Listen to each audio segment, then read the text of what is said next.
Hello everyone, my name is Gabriel Heineman. This is Ryan Morris. Thanks for joining us for Devotionables, brief devotions for busy people.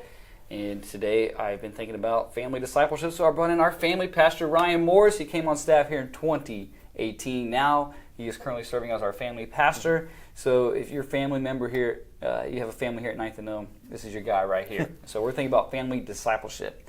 We call it many different things. One of the things we focus on is phase, because your child goes through these different phases over the course of the time that they're in your home. You know, you have them roughly in your home with you for only 936 weeks. It sounds like a long time. It goes by super fast, as our executive pastor is just seeing his youngest son graduate this summer. So it goes by fast. And you think about the way we measure these weeks of really, it's 168 hours in a week, right?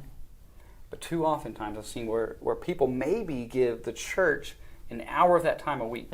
So we say 1 out of 168 is just not enough time for your child to be discipled. And that's also because there's this wrong thinking, this wrong framework where people see, well, discipleship of my children belongs to the pastor. It's Pastor Ryan's job. It's the Sunday school teacher's job. Pastor Gabriel's job to disciple my kid. That is wrong thinking. We want to dismiss that.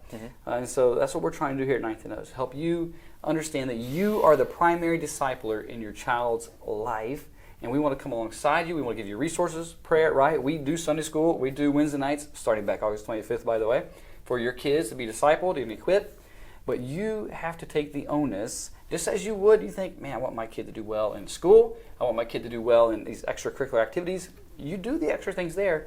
There's nothing more. What does it profit a man or young boy or girl to gain the world and forfeit their soul? So you are the primary discipler in your child's life. And so from time to time as we do these devotionals together, we'll bring Pastor Ryan in, talk about some family discipleship things. And today, the question I'm considering, because it's funny, both our families had a similar situation in the last couple of weeks, where our your son, my daughter, about a year apart, younger, in the same age, and both of them were exposed to something a little sooner than we would have liked. You know, it's not that, I mean, they're just going to happen. We live in this world, right? But so it got me thinking about the concept of these sheltering, right? Because we're trying to shelter at a younger age from some things, and then equipping, so when they have those moments of exposure, that they are able to deal with them from our perspective with a biblical worldview. So can you just talk to us briefly about sheltering versus equipping and how all that works together? Yeah. So a lot of us, we look at sheltering, and we think of sheltering, and a lot of times it has a negative connotation to it. You know, when we say, oh, they shelter their children, a lot of times that's said you're kind of looking down on somebody that shelters. But in reality, all of us shelter our kids to a degree, rightfully so. We should, there are things that I don't want my son at 5 exposed to by the time he's 5 years old. I don't need to have a conversation with my 5-year-old son about pornography, about sex. Those are things that my 5-year-old, he doesn't need to be talked to about those things. Now, my 10-year-old, who is growing up, and she's in a culture that is exposing our kids to things at much younger and younger ages, I need to start having these conversations. Proactively out front. Because a child believes, usually, the first thing they hear about a subject, that's what they believe.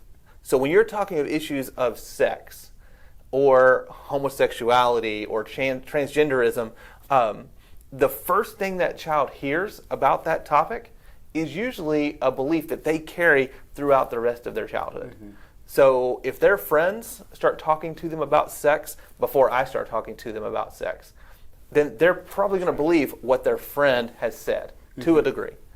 And so we need to be proactive in equipping our children, but it's on a progressive scale. So there are things that I need to talk to my 5-year-old now about.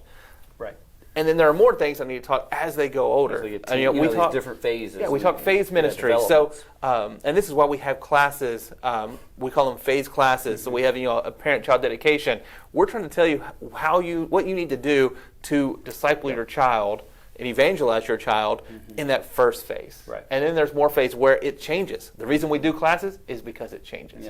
And so we want to equip our children in that way. And Deuteronomy 6, verse 7, is talking about teaching your children about God and His law. And it says, you shall teach them diligently to your children, and shall talk of them when you sit in your house, and when you walk by the way, and when you lie down, and when you rise. And what that's saying is basically throughout all day, everything you're doing, use those as opportunities to teach your child. So for us, it happens in the car. A lot of times, that's when our son asks us about a classmate of his that had 2 moms, and is that okay? And so we have those conversations. So look for those opportunities to teach your children based on their age and be proactive in getting out in front. Absolutely. So you are the primary discipler. It's Deuteronomy 6. It's not that Ryan and Gabriel were trying to be lazy at our jobs. In fact, we think this is fulfilling our responsibility to help you disciple your child, to pray with you, to help you equip your child. So as you go to soccer practice, as you go to bed at night, as you make the table together, as you're taking these drives, talk about life. Mm-hmm.